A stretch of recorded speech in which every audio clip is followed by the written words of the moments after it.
Boa noite, coronel. Boa noite. Ouve bem aí o senhor? Tranquilo. Também está me ouvindo bem? Tranquilo, tá ótimo. Então tá Boa bom. noite. Vamos lá. Boa noite, senhores oficiais militares, estaduais da Força Invicta e demais assistentes dessa live. Temos a honra, nesta noite, de receber o senhor coronel Marlon Jorge Teza, presidente da FENEM.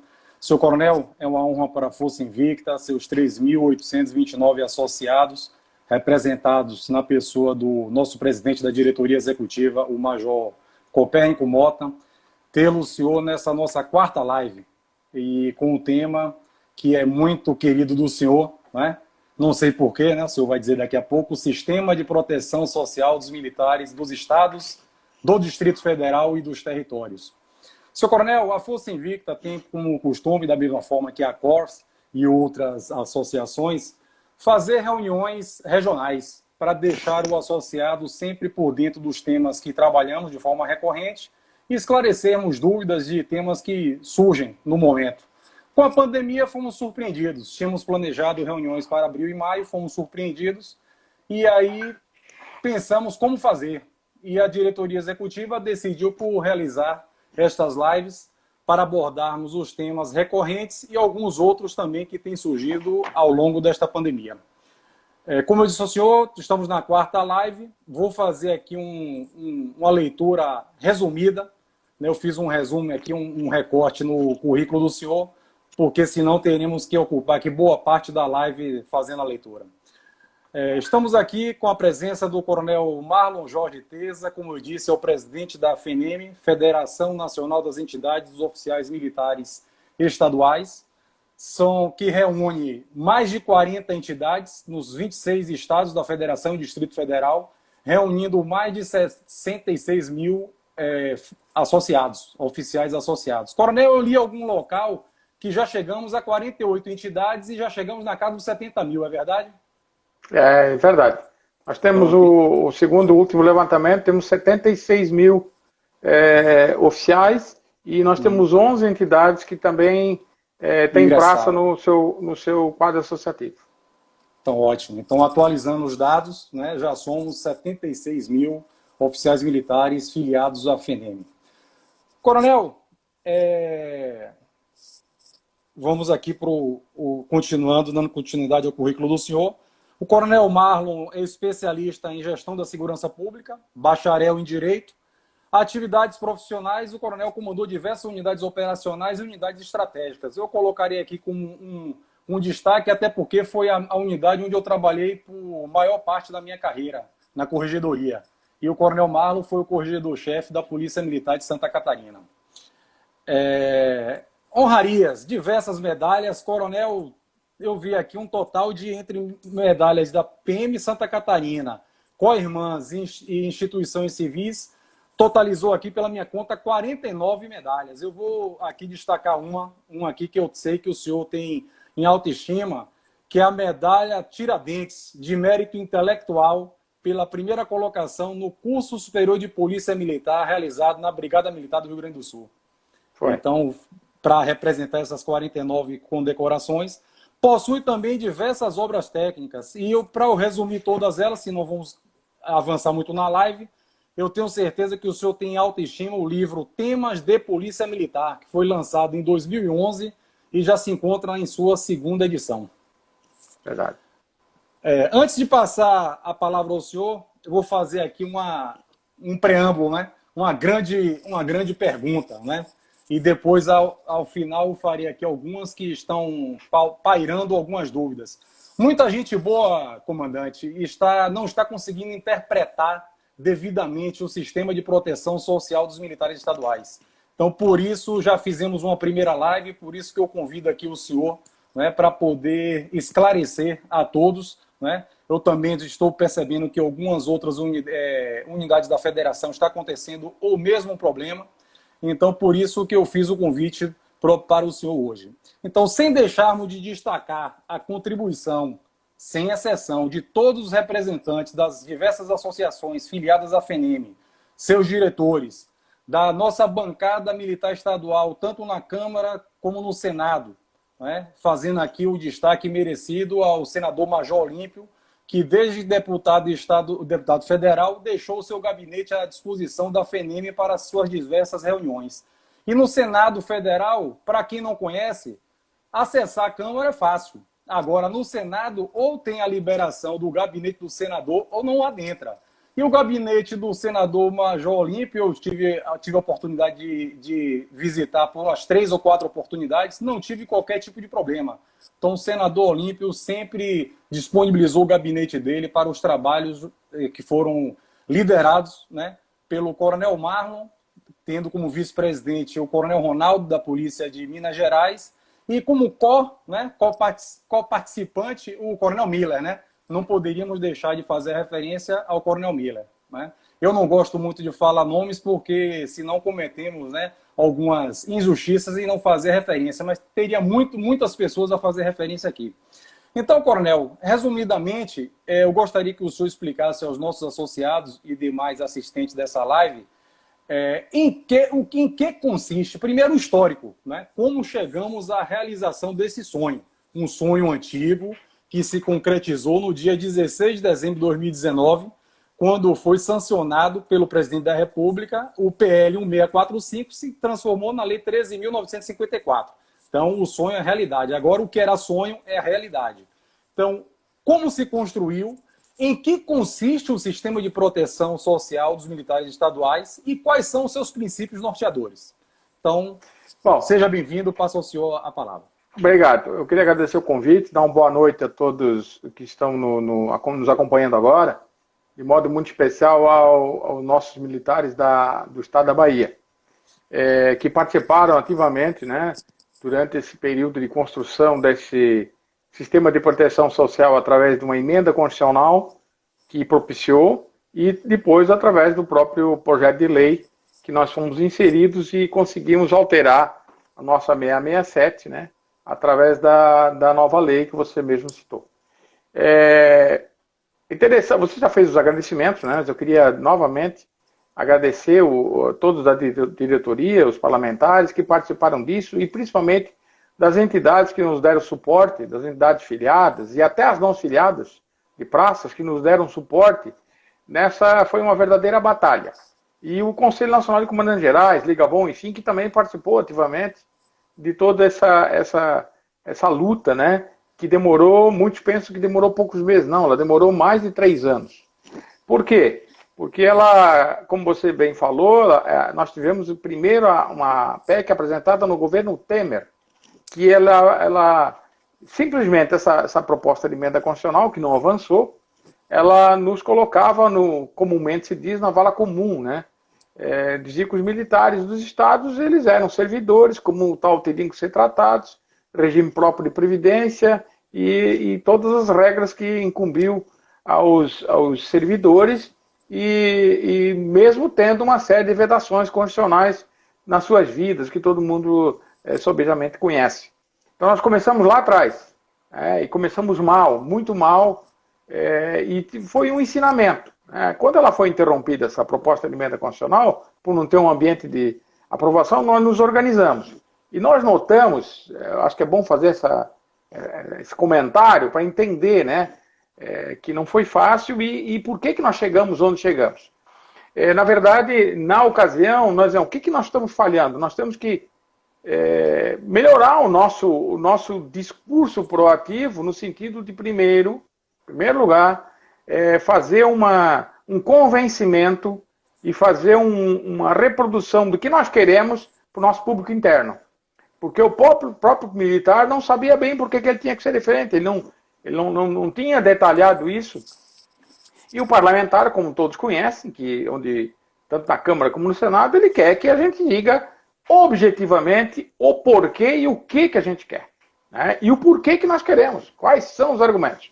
Então nós fizemos isso, começamos com cartilha, reuniões e tal, e lá em Foz do Iguaçu, no final de 2018, quando nós já sabíamos que viria uma reforma previdenciária e seria uma oportunidade ou um desastre, dependendo da nossa atuação, nós nos reunimos, o CNCG estava reunido de forma paralela, o presidente do CNCG era o Coronel Nunes, comandante-geral do Distrito Federal, E lá nessa reunião de entidades, eu me lembro que a Bahia estava também representada lá na ocasião, nós fizemos um documento e acertamos entre todos que a nossa palavra era o seguinte: se somos militares para todos os efeitos de deveres, nós também temos que ser militares no que trata de alguns direitos, né? Dentre os quais de um sistema de proteção social, né? O que chamam de previdência dos militares, erroneamente, mas para explicar um pouco melhor, nós queremos ter simetria com as Forças Armadas. E nós assim fizemos.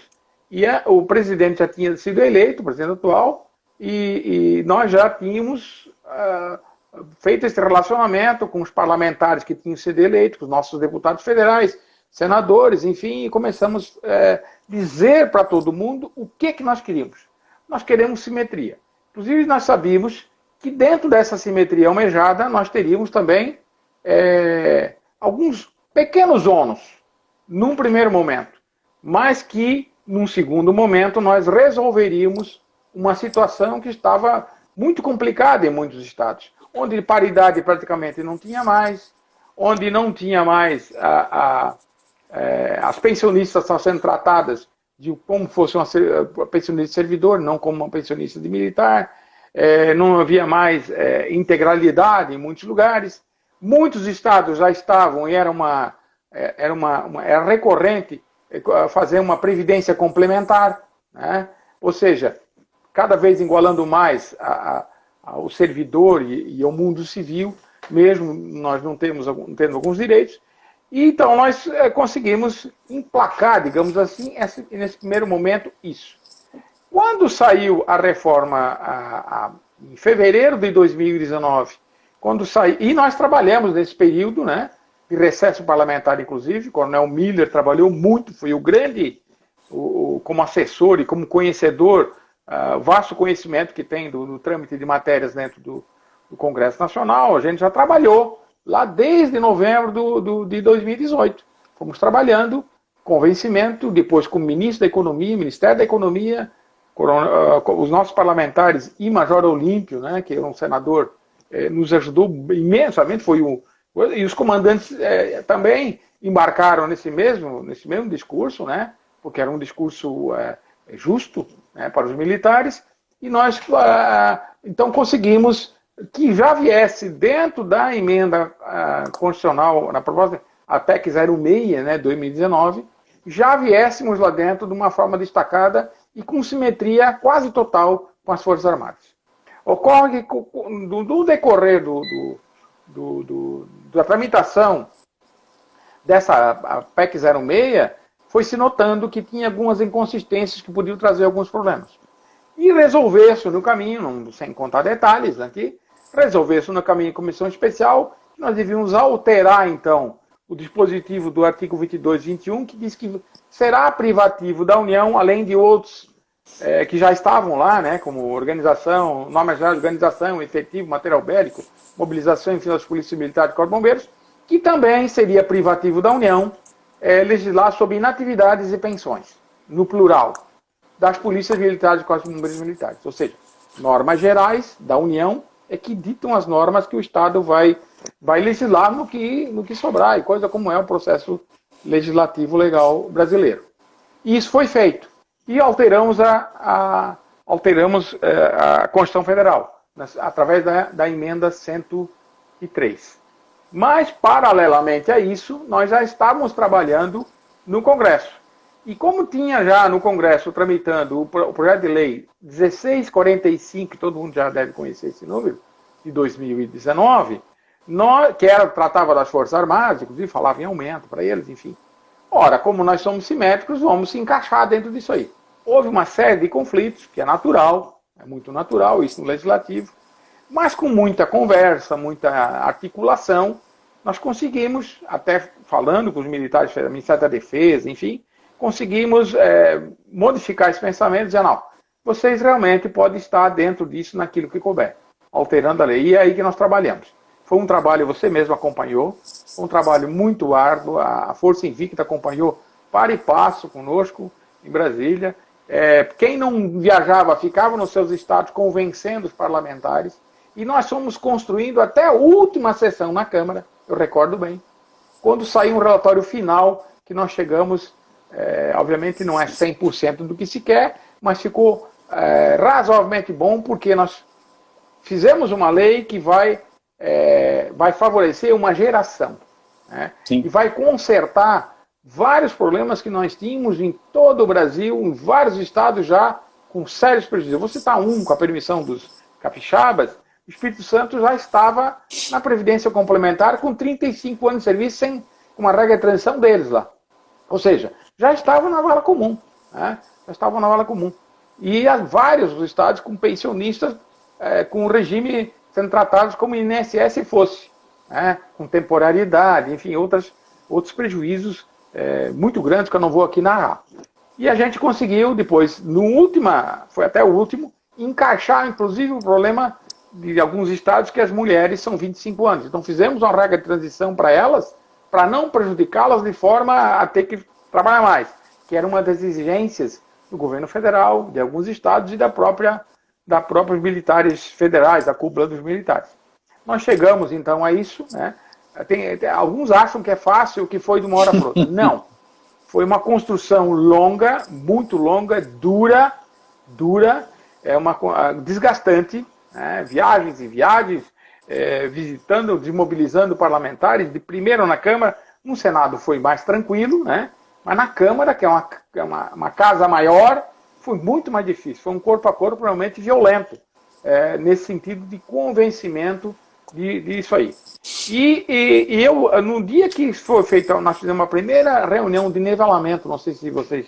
Uma Força Invicta estava também em Brasília, para nivelar conhecimento, senão a gente faz uma lei, a gente conhece o que é a lei, mas aquilo tem que ser interpretado de uma forma correta, os porquês que aquilo foi colocado na lei, e é o que está ainda até hoje gerando algumas dúvidas e tal. Então, o que nós fizemos? Reuniões de nivelamento presenciais, fizemos 2, depois veio a pandemia, nós não fizemos mais. A primeira, eu recordo, e eu gostaria de lembrar a todos aqui, diz assim, a sanção da lei, que nos colocou no sistema de proteção social com simetria com as Forças Armadas, ela não era um fim, ela era um início de batalhas estaduais, locais, que iam iniciar doravante, né? E que nós tínhamos que também trabalhar da mesma forma nos estados para não ter prejuízo, né? Alguns estados que quisessem fazer lei, e os estados que não querem, simplesmente é Ctrl+C, popularmente se diz, Ctrl+V do que ocorre com as Forças Armadas, simetricamente. Tem alguns estados que assim estão fazendo. Não tem lei estadual, ela tem a eficácia imediata. Então vai lá, aplica a lei federal e pronto. É isso. Mas, enfim, tem estado que quer criar o seu sistema de proteção social. Então aí se cria, e nós estamos dando suporte para isso. Então assim, e aí começa a demandar uma série de dúvidas e entendimentos. E nós dizíamos, eu me recordo assim, vocês sabem que vocês tem alguns ônus, como, por exemplo, vai aumentar o tempo a 35 anos. Embora tenha uma regra de transição não tão... Conseguimos suspender a eficácia por 2 anos os estados que quiseram adotar. 20 estados adotaram, né? 7, o Distrito Federal e mais 6 não adotaram esses 2 anos a mais. E São Paulo foi só 1 ano. E assim por diante. Então foi se construindo isso. Mas hoje eu posso afirmar, né, embora tenha várias dúvidas, que nós temos um sistema de proteção social diferente e único, que não se confunde com o sistema próprio dos servidores de previdência, não se confunde com o regime geral de forma alguma, é um sistema próprio. E é um sistema que garante 3 verdades absolutas, que é a paridade, a integralidade e as pensões militares abraçadas pelos mesmos sistemas de proteção social. Então, criou-se realmente um sistema, não é um sistema previdenciário, e conseguiu sedimentar-se a lógica de que o militar não contribui previdenciariamente. Ele não tem um regime contributivo, ele tem um regime retributivo. Ou seja, o Estado, a União, o Estado, enfim, o Estado como ente, ele retribui o seu militar por ficar agora 35 anos numa atividade desgastante sem ter idade, nada, ele retribui para o resto da sua vida aquele posto, aquela graduação que ele possuía na ativa. Para o resto da sua ativa. E não tem mais militar, ex-militar. O militar é ad eterno militar. Tanto que a pensão também não é pensão. É pensão militar. Porque a origem, alguém deixou essa pensão. Então, em rápidas palavras, essa é uma história de como ocorreu, né? E que as pessoas têm que entender que também, eu posso depois falar alguma coisa, eu tenho aqui uns pontos do resumo dessa lei, tem que entender que nós também tivemos alguns ônus, como regra de transição, não tem mais faixa de isenção para inativo e pensionista na contribuição. Num primeiro momento pode pensar que é um prejuízo, mas logo em seguida nós vamos ver, nós temos uma coisa que ninguém tem, que é a garantia. A garantia de estarmos protegidos por um sistema o resto da vida. E eu diria assim, foi um pacto de geração. Se a gente olhar o passado, a cada algumas dezenas de anos é que nós temos mudanças substanciais no sistema previdenciário. Eu até quero crer que daqui 30, 40 anos, sei lá, a expectativa é essa, vai ter outra mudança. E talvez a gente tenha prejuízo. É assim em todo o país do mundo, é assim. Mas a gente tem que cada vez mais convencer as pessoas de que se nos querem militar, foi o que nós inclusive dissemos no início, a não ser que nos façam civis. Se nos fizesse civis com todos os direitos, todas as prerrogativas que o civil tem, então não tem problema. Aí não pode. Então, peraí. Então, se eu sou militar, eu sou militar. Não existe militar mais e militar menos pela Constituição brasileira. Eles estão em dois dispositivos diferentes. Mas tanto que um dispositivo dos militares federais se aplica em totum para os militares estaduais. Então, é por isso que nós temos tratado simetricamente. E foi isso que ocorreu. Pois bem. Coronel, justamente como o senhor disse aí, a grande conquista do sistema de proteção social foi justamente esses dois pontos, integralidade e paridade, né? Eu divido aqui, didaticamente, a 667, os artigos 24A e 24J, como tendo os dois que têm os princípios gerais, os princípios norteadores do sistema, que é o 24A, né, trata da integralidade, da paridade, o 24B, que vai tratar das pensões, e o 24C, que trata da contribuição do sistema de proteção social. Nós temos o 24D e E, que são justamente aquelas legislações, o E, que é para poder os estados que assim o desejar regulamentar, entre aspas, não é regulamentar de forma diversa, porque o 24H já tem lá que é o nosso princípio norteador, que é a simetria. E eu até explicando aqui, a simetria é como se fosse aqui eu me olhando no espelho. Se eu me olho no espelho, o que tem que refletir lá é minha imagem. Eu não posso estar aqui me olhando no espelho com a orelha do senhor. Né? Então, se a simetria é o sistema de proteção social das Forças Armadas, então o que tem que estar lá refletindo é justamente essa simetria. Não é outra. Não é? Exatamente. Não temos que buscar, como eu falei aqui, até na primeira live que nós tratamos sobre o sistema, os militares estaduais estão no artigo 42. Da Constituição, o que se aplicar nele, o 42 fará remissão. O que o 42 não fizer remissão, não se aplica. Não é? O artigo 40 da Constituição é de servidor público, e militar não é servidor público. Se me permite, nesse particular aí, para começar a esclarecer, notem que nós não alteramos só o 22 e 21, dizendo que passaria a competência privativa da União legislar normas gerais de inatividades e pensões, que é o sistema de proteção social. Nós também, a preocupação que houve foi retirar qualquer menção ao militar em qualquer dos outros artigos da Constituição Federal. Exatamente. No 40, inclusive, ele permitia lá, não haverá nenhum regime próprio de previdência, no 20 do 40, nenhum regime próprio de previdência, exceto para militar. Foi retirado. Por quê? Para dizer assim, o militar não tem previdência. Militar é tratado na Constituição exatamente como é tratado um militar da Força Armada. Sem tirar nem pôr. Isso. Como eu falei para o senhor, nossa Constituição, ela vai completar esse ano 32 anos.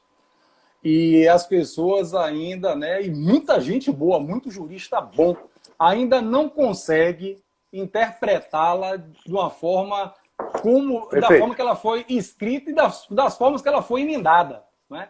Nem os nossos 11 guardiões, né, os 11 ministros do STF, muitas votações dão 6-5, 7-3, não é verdade? Então, tem muita gente boa que não consegue, e muito menos agora um sistema que é recente, uma alteração recente. Da mesma forma, muita gente boa não está, por um motivo ou por outro, não está conseguindo dar devida interpretação. Então, o que eu resumo, Coronel? Não sei se o senhor vai aqui ratificar. Então, dividimos do 24 ao J, aqueles, o 24A ao C. Nós temos o D e E somente para novas situações que deve guardar simetria obrigatoriamente, porque isso é tratado no H. Nós temos o direito adquirido, que é outro princípio constitucional, que é tratado no 24F, o senhor mencionou aí recentemente, que o direito adquirido seria o quê? As situações peculiares de cada Estado, onde cada Estado tem a sua lei própria, tinha a sua lei própria, e foi estendido pelo legislador federal até 31 de dezembro de 2019, dando a oportunidade para aqueles entes que assim desejassem ampliar até 31 de dezembro de 2021, como o senhor disse, 20 estados o fez, como aqui na Bahia. Aqui na Bahia foi ampliado para 31 de dezembro de 2021, o direito adquirido. Então, todos aqueles direitos que não guardam simetria com as Forças Armadas estão preservados até quem reunir todos os requisitos para ingressar na inatividade até 31 de dezembro de 2021.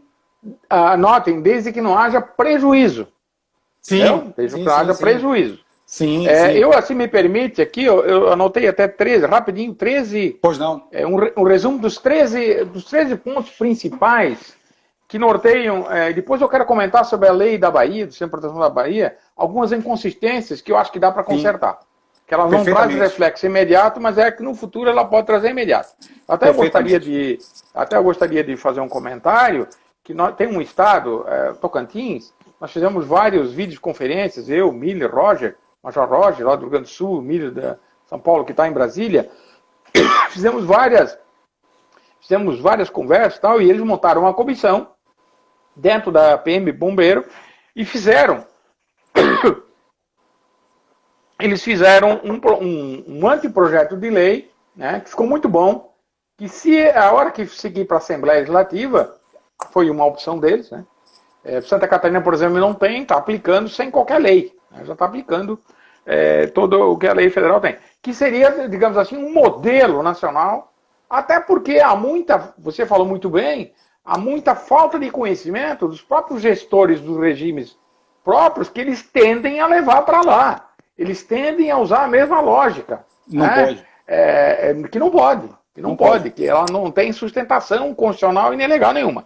Mas eu te fiz aqui alguns apontamentos aqui de resumo, que diz o seguinte: primeiro, o que esse nosso regime fez dentro desses artigos, que você falou aí, do 24, que foi alterado, o 667, decreto-lei. Ele assegura a integralidade da remuneração na reserva e da pensão militar. Notem que, inclusive, para a militar da inatividade, ela não fala em provento, que fala para o aposentado. Que militar não se aposenta, ela fala em remuneração. Da o reserva militar inativo continua tendo remuneração. Tá? Ele não tem provento. Remuneração, que é a mesma do correspondente inativa, sempre. Tá? Paridade. Assegura paridade entre ativo e inativo, ou seja, mudou lá para o ativo, muda para o inativo naquele mesmo posto naquela mesma graduação. Preserva o direito adquiridos que já completaram, você falou, né? Os requisitos de natividade com as atuais regras, e ainda que o requerimento seja no futuro. Mesmo que ele queira ficar nativa, vale o tempo quando ele fez, lá o tempo que a lei. E quem jogou para frente 2 anos, continua com os direitos. Unifica as alíquotas. Pouca gente sabe, observou, como o Rio Grande do Sul, que a alíquota lá vai até 18% para o servidor. Porque a alíquota é progressiva, quem ganha mais vai descontar mais. O militar não. Embora não tenha faixa de isenção, que já vou explicar depois, para o militar inativo e para pensionista, mas é 9,5%. É 9,5%. E na Bahia a própria lei trouxe agora, fala em 9,5% e 10,5% ano que vem e fica. E depois a própria lei diz que ele é simétrico às Forças Armadas. Nós só teremos alteração se aumentar a federal. Se não aumentar, vai ficar Essa no nos Estado 10 não e meio. pode alterar. O 10,5. Aumenta para 35 anos de serviço exigível para passagem da reserva, sendo pelo menos 30 de serviço de atividade militar. Tá? Regra aplicável aos novos. Então, quem entra a partir de 1º de 17 de dezembro de 2019, ele vai trabalhar 30 anos em 35 e 30 de atividade militar. Ele só pode trazer de fora 5 anos, do regime geral ou do servidor. E ele tem que fazer 30 de atividade militar. Mesmo que for numa outra PM, nas Forças Armadas, ele traz, ele incorpora. Sim. Porque a lógica é o seguinte, se eu vou para um regime retributivo, eu tenho que trabalhar pelo menos 30 anos nessa regra para o Estado me retribuir. Né? E eu não tenho que contribuir, eu não faço um seguro. Né? Outra, garante regra de transição, você mesmo falou, dos atuais militares, inclusive respeitando o caso de mulheres, 25 anos. Teve uma regra diferenciada, que essa regra de transição ela é 17% do tempo faltante. É fácil. Falta 5 anos, eu vejo quanto é que corresponde a 17% de 5 anos, eu vou trabalhar 30 mais o tempo, aí, 1 ano e pouco, 9 meses, dependendo do resultado dessa equação. Estabelece que o ente federal, né, o Estado, no caso, não pode estabelecer idade compulsória inferior das Forças Armadas, mantendo as demais regras para a inatividade. Tem Estado que a idade compulsória era muito baixa. Tá? Agora ele tem, o mínimo por exemplo, o coronel, 67 anos. Quer botar mais, coloca, menos não pode. Mas quando é pela idade, as demais regras compulsórias continuam. Tem Estado que tem tantos anos no posto de coronel, continua. Permanece. Minas Gerais, 30 anos de efetivo serviço. É 30 mais o 17% que faltar. Aí essa regra continua. Paraná, 35, continua a regra. Certo? Onde tem cota compulsória, continua a regra. Agora, de idade, alterou. Veda a incidência de regras do regime. Aí aqui, isso aqui é interessante. Ela veda, a lei expressamente veda para o regime, o sistema de proteção social dos militares, veda regras, qualquer regra do regime próprio de previdência dos servidores. Ela veda qualquer aplicação de regra. Nenhuma. Não é que pode alguma coisa. Não pode. Nenhuma. Que estão lá no artigo 40. Por isso que tiramos do 40. Então, o que vale para todo mundo servidor, para o militar não vale. 40 aos militares e pensionistas, bem como veda a submissão do Instituto de Previdência. Aí é que está. Na Bahia tem um problema. Veda a submissão ao Instituto. O Instituto poderá ajudar na gestão do sistema de proteção social, se tiver, do Estado. Mas ele não é mais nós não tem mais submisso às regras dele. Entendeu? A regra dele não é a submissão, ele pode fazer a gestão só. Coronel, é o que chamando de uma forma comum, é a rubrica 00. É o Tesouro que é 00. Eu vou chegar lá agora. É isso mesmo, a 00. Deixa claro que as polícias militares e bombeiros militares têm garantida a simetria com as Forças Armadas, já falou, né? Deixa claro. Em relação à inatividade e pensões, possuindo sistema de proteção social e não regime previdenciário. Ou seja, tem um sistema, não regime. O sistema, ele é a inatividade e pensão, e ele poderá ter saúde e outros direitos dentro dele. Por exemplo, na Minas Gerais, o sistema deles, ele vai abarcar também a saúde. Poderá ter junto, no mesmo sistema. Não é obrigatório, mas poderá ter. Ele abre, porque as Forças Armadas têm no mesmo sistema. Né? Então, por simetria, pode. Estabelece, aqui sim, a fonte 00 que falou, estabelece que o Tesouro do Estado é o responsável de cobrir eventuais déficits, né? Para o pagamento de remuneração dos militares inativos e das pensões militares. Então, o garantidor é o Tesouro. Eu estava olhando aí na lei da Bahia, hoje, inclusive, com atenção, eles estabelecem um fundo. Não tem fundo. Está errado. Não existe fundo. É tesouro direto, fonte 00. Como é que a gente faz? Como é que alguns estados estão fazendo? Como é que as Forças Armadas fazem? Há um empenhamento da folha, inativos, ativos, inativos e pensionistas. Quem trabalhou com recursos humanos sabe como é que se faz isso lá quando se faz folha de pagamento. Empenha a folha, o tesouro repassa e acabou. O que recolhe 9,5 fica para o tesouro, direto. Se sobrar dinheiro, ele fica. Se faltar, ele cobre. Acabou. Exatamente. É assim que funciona. Exatamente. E as pessoas dizem, e o fundo, e quem vai garantir? Ninguém, é o tesouro. Quem garante é o tesouro. É o Estado que banca. Não sou eu que estou dizendo, é a lei que diz isso. Né? É a lei que diz isso. Porque o sistema é retributivo. É retributivo, exatamente. Ele não tem calculatorial. Na lei da Bahia, dá a entender que teria um calculatorial, que teria receitas de outras fontes. Nada disso. Essa é uma inconsistência que eu penso que vai, com o tempo, consertar. É porque as pessoas entram, mas e o fundo? E o fundo? Acabou o fundo.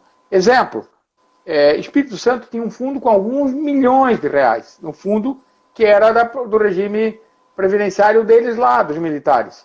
Aí perguntaram, sim, agora, esse dinheiro que está lá no fundo vai para quem? Vai para o Tesouro. Vai para o Tesouro. Por quê? Se ele é o bancador, da agora em diante, ele também recebe tudo que existe lá de provisão de um fundo que não existe mais. Né? Fica para eles. Não podemos questionar, nem deve questionar. Ora, se o Tesouro é o bancador do sistema de proteção social dos militares, tanto nas Forças Armadas como dos Estados, por consequência, ele também fica com a arrecadação de todos os contribuintes, né? Os contribuintes não, os que recolhem, né? São os ativos, inativos e as pensionistas militares, os pensionistas militares.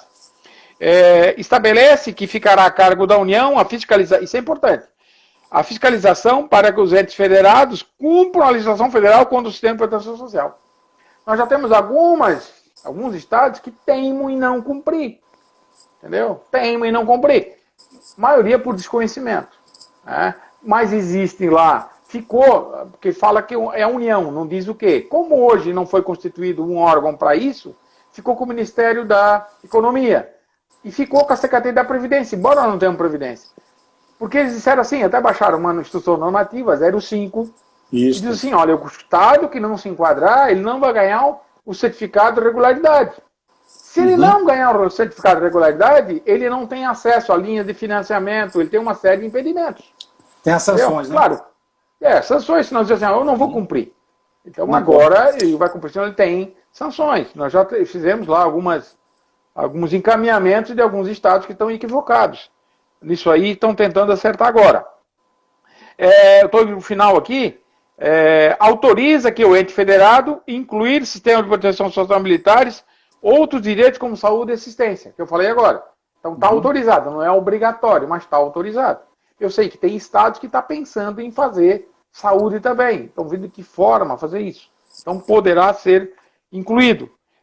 Mantém em vigor, ao final aqui, mantém em vigor os atuais institutos existentes nos estatutos das polícias militares e bombeiros militares estaduais, como a promoção posto-graduação imediata, por exemplo, vedada a implementação de novos institutos diversos existentes da Força Armada, além de outras regras gerais. Isso é necessário explicar. Eu não sei, na Bahia, se tem a promoção depois de ir para a reserva, não sei como é que funciona. Na Bahia.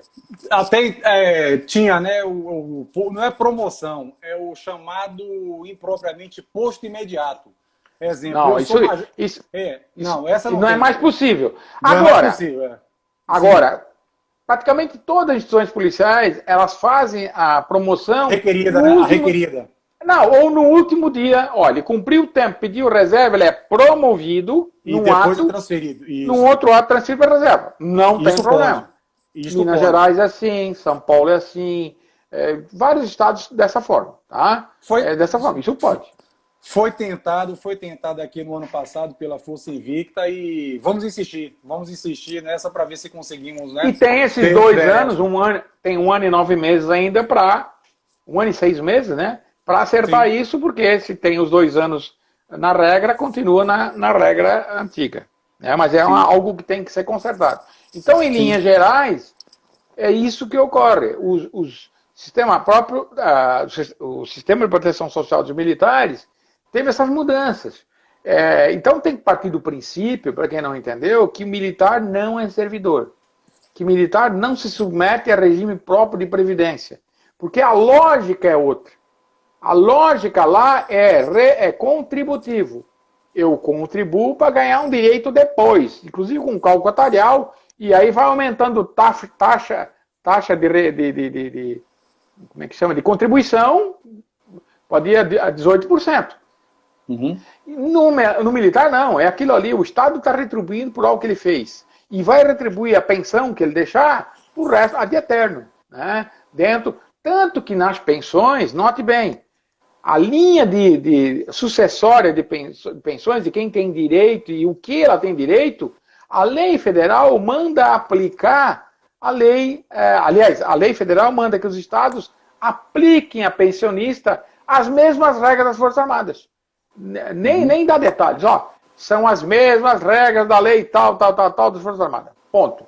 Tá? Porque denota a simetria que existe isso aí. Aí tem uma pergunta que muitos fazem. Olha, mas eu contribuía 14%, acho que era o caso da Bahia, era 14% já? Já era? Sim. Então, eu contribuía 14%. Isso, eu contribuía 14%, mas era só, inativo e pensões, era só no que excedia o teto da Previdência, lá do INSS, do regime geral, que agora é R$6.000, 5 mil e pouco, 6 mil agora. 6.100. Então, agora contribuo sobre tudo, e isso é um dos ônus. Você reduziu de 14 para 9,5, só que vai pegar toda a faixa salarial, tá? Toda a taxa salarial. A gente já tem notícia que em vários estados, inclusive no meu, aqui, Santa Catarina, está se acertando isso, né, para que não tenha prejuízo. Se isso é um prejuízo imediato. Ou seja, agora, como nossa tendência do nosso povo interno é ser imediatista, o pessoal tem na cabeça dele que ele tem prejuízo. Mas não, não tem prejuízo, porque a paridade está mantida. Inclusive tem estado que está teimando em não repassar para a ativa aquilo que o inativo ganha. Aliás, passar para a inatividade aquilo que o ativo ganha. Não, tem que repassar. Obviamente estão excluídos de área e outras coisas que são pessoais. Sim. Mas se é para todos, vai tudo. Sim.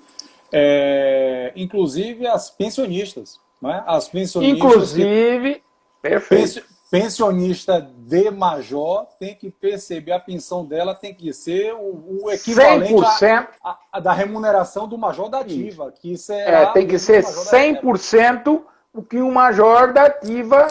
É como se quem deixou a dependência militar, o falecido ou a falecida, estivesse vivo. Mesma coisa. Tá? Vai deixar lá para quem tem direito à pensão. Tá? Sim. É 100%. E ela também vai contribuir 9,5% sobre toda a faixa, por cento, 9,5% de toda a faixa salarial dela. Não tem mais a isenção. Tá? Os da ativa, todos tiveram aumento na sua remuneração líquida, né? Claro, que tiveram menos desconto. Né? Coronel, esses estados que estão insistindo em não seguir, né, a risca o sistema de proteção social, óbvio, como disse o senhor, estamos no começo, muita coisa ainda não está sendo bem interpretada, por um motivo ou por outro, mas não está sendo bem interpretada. Mas se isso não for ajustado, vai despencar em ações judiciais, né? Perfeito. E o custo para o Estado será muito, muito superior. Muito maior. Muito maior. Né? Então, assim, se há uma recomendação, né? A gente até conversava ontem com o pessoal do Paraná sobre outra, mas enfim. Sempre a via administrativa e a política, ela é a via melhor. É o mais barato. Resolver essas questões. E é o mais barato, melhor. Tá? Eu sei que a Força Invicta já avançou muito nessa questão desse relacionamento, né, com esferas governamentais, de legislativo. Mas se isso não funcionar, nós temos uns 2 anos aí, 1 ano e meio ainda para e acertando isso, né? Sim, sim. Como eu disse, a lei ela foi um início, ela foi o começo e não foi um fim. Né? Tem esse período, mas se não acertar, resta, obviamente, a via judicial. Né? A via judicial é que nós temos a convicção, isso é convicção, quem conhece de legislação sabe disso, a convicção que ao final a gente acaba ganhando. Né? Sim. Pena que a justiça é muito morosa muitas vezes. Né? Mas nos tribunais superiores não tenho dúvida que isso ocorra. Exemplo, tem juiz de primeiro grau, se não me engano, duas situações que deu ganho de causa, 2 ou 3 situações, ganho de causa para os inativos que não querem que aplique o 9,5, eles preferem ficar no regime geral. Aí o juiz deu a opção dele. Não existe opção. Ele tá no regime, ele não está no regime geral. Ele não é servidor. Não é questão de opção. Entende? Então, ou seja, é uma fragilidade nessa decisão que eu não tenho, liminar, obviamente, eu não tenho dúvidas que nos tribunais superiores e na própria instância não prospera. Ele vai tirar, quando ele se convencer, eu vi uma decisão judicial que usou completamente o artigo 40 como argumento. Ora, o militar nem está no 40. Tá entendendo? Então, assim, mas não é por. Acho que não é nem por. É por falta de conhecimento mesmo, né? De dizer assim, olha. Sim. Não, é a questão, coronel, de hermenêutica jurídica, né? Interpretação. Perfeito. Né? Tem gente que está interpretando, está trazendo o parágrafo 18 do 40 para o militar estadual. O parágrafo 18 do 40 não se aplica ao militar estadual. Não se aplica, exatamente. Aí tem outra questão, por exemplo, já vou trazer, que eu não falei aqui. Não sei se a Bahia tem algum instituto que fala em abono permanência, coisa parecida. Ah? Tem. Tem. O seguinte, se ele era oriundo do que falava o 40 da Constituição Federal, não tem mais direito. A não ser que tenha lei própria. Eu acho que é o caso da Bahia. Tem uma lei que fala que... Tem lei própria. Então, lei própria, pode. Pode porque tem lei própria. Então pode. O próprio parágrafo primeiro é aquela história, coronel. O parágrafo que eu explico para as pessoas. O parágrafo primeiro do 42 faz essa remissão. Então, se aplica ao militar aquele dispositivo, né, o 14, parágrafo 9º do 18, 142 e a lei do ente. Né? Então, a lei do ente, se tiver previsão, pode se aplicar. Agora, não pode. Mas não pode, mas não se era decorrente do 40, da Constituição, não. Não pode. Tem Estado que era. Ou vocês consertam isso. Ou vocês não vão ganhar. E o Estado vai cortar. Então, por isso que eu digo que são coisas que tem que ir acertando ao longo do tempo, né? Através do esclarecimento, acertando ao longo do tempo para garantir. Porque, assim, o que se quis? A simetria e a garantia ad eterno, digamos, vamos usar esse termo, a garantia da paridade e da integralidade. Sim. Essa que é o grande coisa. E é impedimento de que o ente federado, com a sua, que é natural, os governos, quando mudam, sua voracidade arrecadatória em cima do seu agente público. Então, vai dizer, não, agora falta dinheiro, eu vou passar para 15%. Sim. Agora falta dinheiro, eu vou passar para 16%. Foi o que ocorreu, era 9 para 11, 11 para 14, e aí foi.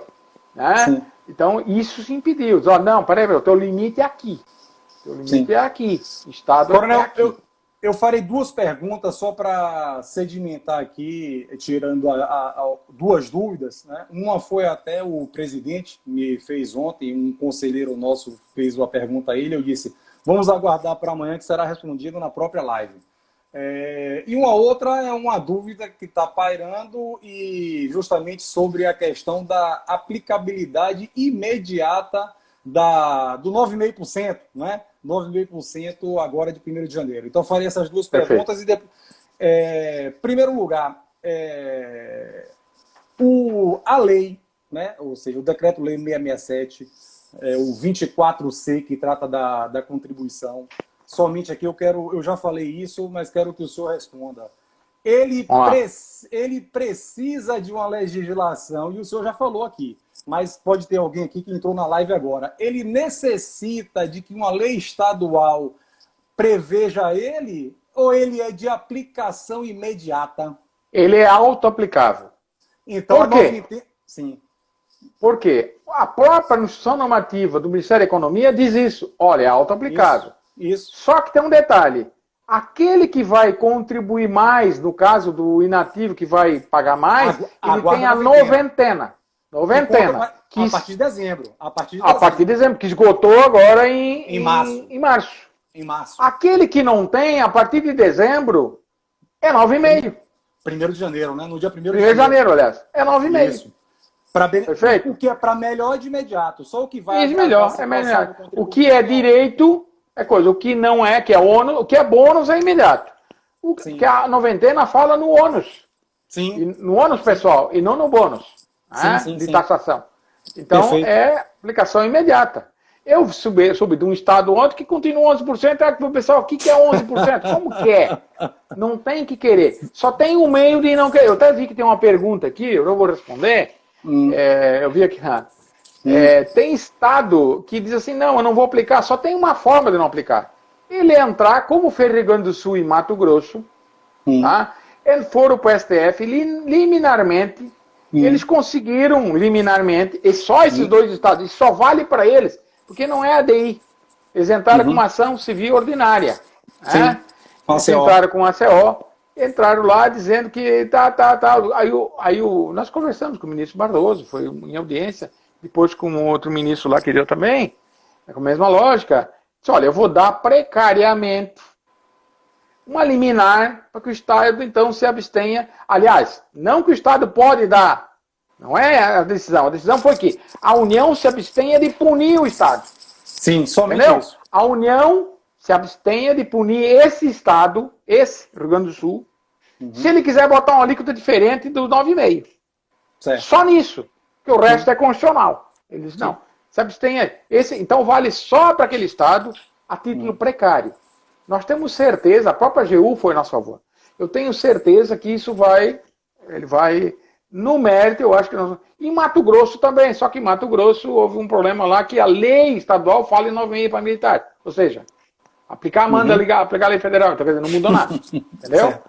Então só tem um meio do Estado não fazer isso, judicial. Não tem outro meio que não através de uma ACO ou um instituto que ele quiser. Né? Sim. Se não, a aplicação ela é imediata, porque a eficácia da regra geral é imediata. Entendeu? Isso. Ela é imediata para o Estado. Ela não permite interregno a não ser a noventena, que é oriunda da própria Constituição Federal. Perfeito. Coronel, para reforçar aqui a transição, que esse conselheiro teve essa dúvida e pode ser de algum outro associado. A transição, nós temos que olhar aqui, é o 24G. E no nosso caso aqui são 30 anos, né? Então vamos para o 24, inciso 1 e o parágrafo único. A transição não é somente o 17%. O 17% é o tempo que acrescer do tempo que falta para completar os 30 anos a partir de vencer aquela questão. É também da atividade militar. Isso, a cada ano só que falta 4 meses. Só que só que esse 25%, notem, ele não atinge praticamente ninguém. Isso. Se for homem ou 30, porque todo mundo vai fazer. Isso. Porque ele vai fazer 30 anos e mais alguma coisa depois de 2022. Isso. E todos terão integralidade. Integralidade. Perfeito. Inclusive os novos, até quem ingressou hoje tem integralidade. Tem integralidade. Ninguém está... A não ser que ele for para reserva proporcional, por algum motivo. Por cotas, né? Aí é por cotas, e as cotas também são proporcionais ao 35, ao 30 mais 17 e 35 para quem entrar depois. Sim. Essa é... Sim. Agora, não é o caso da Bahia, mas essa regra foi mais feita para as mulheres. Sim. Porque onde é 25 anos as mulheres, são 20, acho 18 estados, as mulheres, se votar só 17%, elas, do 25%, ia criar um problema danado. E as Forças Armadas, ninguém aceitou. Não, a regra tem que ser diferente. Então, aplica-se essa segunda, que é 4 meses por tempo do faltante, até 30, no serviço militar. No máximo 5 anos. No máximo 5, até 30. Porque é de 25 a 30. Tá? Sim. Então vai pegar algumas. Agora, o homem, que eu não sei a Bahia quanto tempo pode averbar de fora não tenho conhecimento de quanto tempo pode averbar de fora da Polícia Militar. Não, pode averbar o tempo que tiver. Agora, só que O com tempo que essa tiver. nova... o tempo que tiver, sim. Não, agora não pode mais. Não, agora primeiro. não pode mais. Não Não pode pode. mais. Por quê? Porque tem que fazer 25 de atividade militar, mais Sim. 4 meses a cada faltante. Sim, Cada sim. um faltante para os Sim. 30. Sim, e Então, para os novos, pode ser os que novos os 30. se bem que são regras só para alguns, né, que estão nessa Sim. coisa. Então, Sim. tem que trabalhar 25 anos de atividade militar. Primeira regra. Para o Sim. tempo faltante para 30, 4 meses a cada ano que falta para o 30. Né? Sim, senhor. Quem Coronel, já incluiu na Polícia Militar direto não vai ter problema nenhum. sim. Só Coronel, 17. faltam quase pouco mais de 3 minutos. Eu vou aqui, se o senhor me permitir, responder aqui 2 perguntas. Se eu responder errado, aqui o senhor me corrija, por favor. Teve um associado, não notei o nome, ele falou: Coronel, se o regime ele não é contributivo, ele é retributivo, então para que a contribuição? A contribuição é para pensionista, né? Então, na verdade, nós recolhemos, né, a contribuição para o pensionista, né? Que temos o feminino também, né? Para o pensionista. É então, isso. por isso que não pode deixar de ter. E a outra questão foi aqui, não quer dizer isso, teve um associado que falou, houve uma alteração em maio na lei do abono de permanência. Na verdade, suspendeu, né? Então, quem tem abono de permanência hoje permanece, quem não tem está suspensa novas concessões até dezembro de 2021 por conta aí do contingenciamento, né, desses gastos. Mas aí é uma lei, aí é uma lei lá. Isso, não tem nada a ver. Então, na verdade, não acabou, suspendeu por enquanto. Então, dito isso, eu vou aqui mandar só alguns abraços ao Tenente Coronel Hilberto Rego, sempre presente em nossas lives. Muito obrigado, Tenente Coronel Hilberto, presidente do nosso Conselho Deliberativo. Ao Major Cláudio Pita, ao doutor Vivaldo Amaral, vi aqui a doutora Jaqueline Salles, vi aqui o amigo Jorge Bulos, ao Coronel Roberto Guimarães. Né? Um forte abraço a todos e passo a palavra ao senhor pelas considerações finais. E antes que o Instagram, o senhor sabe, né? Ele corta aqui, não dá tempo para nada. Tá. Eu só queria primeiro agradecer a oportunidade, dizer que realmente é muito importante o esclarecimento, parabenizar a Força Invicta, um abraço aí para o Copérnico e toda a diretoria, nós estamos sempre juntos nas nossas videoconferências, e dizer finalmente, para encerrar, que eu estou à disposição, né, porque o nosso objetivo é esclarecer mesmo, é um fato novo, falta esclarecer, até como se diz aqui no Sul, ajeitar a carga. Então temos que ajeitar, espero não ter frustrado a expectativa de vocês, né? E eu estou à disposição para qualquer outra necessidade. Um abraço a todos. Ok, Coronel, mais uma vez o nosso muito obrigado. Os 3.829 associados agradecem aqui essa palestra do senhor, muito esclarecedora.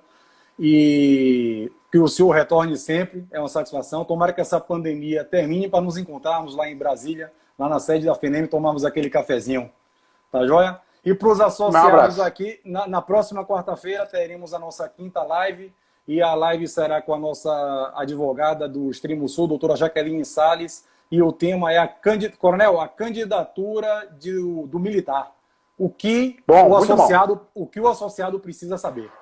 Um forte abraço para o senhor, uma boa noite. Abraço, boa noite. Um abraço.